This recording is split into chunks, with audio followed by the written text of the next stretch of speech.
Hello and welcome to this section of the Matlab tutor. Here we're going to continue working with vectors and specifically just introduce a few simple functions. None of them are complicated, but things that you might occasionally use to operate on vectors or when you later on construct your Matlab programs that you may use to operate on vectors in the context of a program.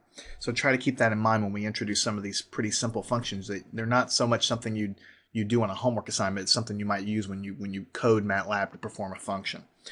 So this is all in the context of vectors. So let's go ahead and set up a vector. Let's call it R.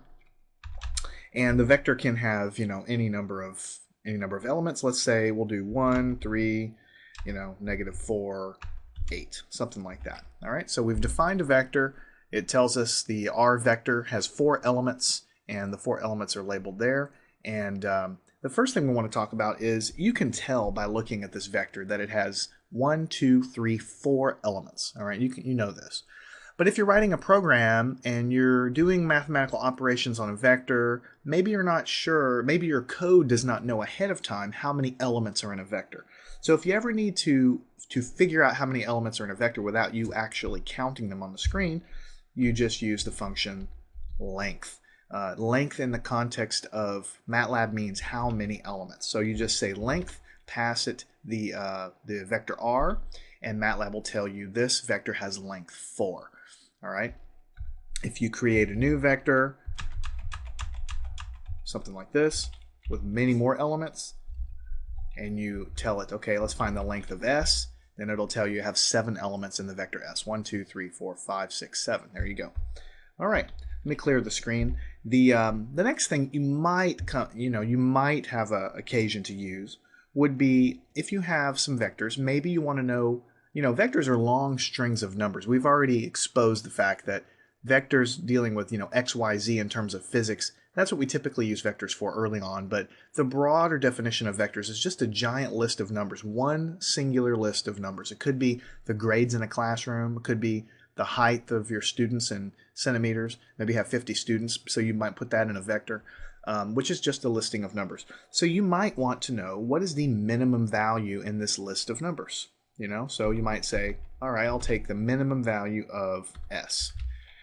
Right? So the vector S, let's find the minimum value. It'll go search through that vector and it'll tell you the minimum value is 3. If you notice, we can actually see the value of the vector here, and you can see that 3 is indeed the smallest value. You can find the maximum value of a vector by the same sort of thing. You just look at vector x, find the maximum value. The maximum is 32. And notice if we do minimum on vector r, right, the other vector, it'll find -4 as the minimum value. Of course, it understands negative and positive numbers. That is the smallest value, right, to the left on the number line, basically. And again, these are simple functions that you may say, well, I would really not use this, but you never know. I mean, you need to think of the broader context of Matlab. In all of these cases, I'm defining these vectors. I'm typing them in, like this vector here, I just typed it in, on the keyboard. But maybe you're using Matlab as part of a statistical analysis of some data file or something that you're importing, because later on I'll show you how to do that. You can actually use Matlab if you might have a giant database of, I don't know, IQ of a bunch of people in the world or something. Maybe there's like 3,000 elements and they're just listing, one number after another. So you wouldn't type that in. You'd have that in some external data file that you would import into Matlab, and we can show you how to do that, a little bit later. You can pull that data in. So then maybe you might want to find the minimum value of that data file that you put in. Maybe you'd like to find that maximum value of whatever it is you pulled in, just to quickly pull out some essential facts. And so you need to sort of think about it in that context. All right. The other thing that you might have occasion to want to use to operate on a vector would be the sum. Maybe you have, like I said, some information about lots of people. Maybe you import a data file or something and you pull it into a vector. So you would use the sum operator, and notice it's trying to tell you that you can go ahead and you can put a vector here in for the argument. So if we do the sum of r, those are all the elements in vector r. What it's going to do is it's going to add all these things together. So 8 plus a -4 plus 3 plus 1 is going to basically give you 8. And so it just takes the sum. So the sum of S, same sort of thing. It just adds everything together. So just quick little mathematical things you might have occasion to need. Now let me show you this. You might use that, for instance, if you wanted to find the average value of all of the elements in vector S, right? Maybe vector S represents, how many centimeters tall, some plants are that you go measure in the field or something, 3 centimeters, 4 centimeters, 5 centimeters. This one's 32 centimeters. Maybe you want to find what is the average value, right?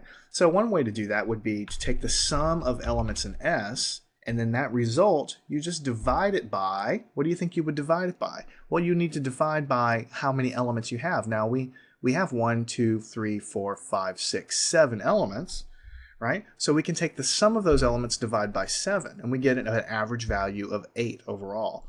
However, there's an easier way to do it, because what if this vector was huge? What if you imported this from a database and there was like 300 elements, but you weren't sure exactly how many? Then you would take the sum of the elements in vector S, and you would divide it by the length of vector S. So this is the sum of all the elements divided by how many elements we have. That's what length is. We talked about that a minute ago, and you get a value of 8. So these little simple functions can come in handy for things that you might actually need to do. Now it turns out I'm showing you this for, to illustrate what you might use sum and length actually for, but it turns out that there actually is a function called mean that does the same thing. You can operate on any vector and calculate the mean of the elements. Basically, it's doing the same stuff behind the scenes, and you get a value of 8. So whether you choose to use the mean function or do it manually or whatever is up to you.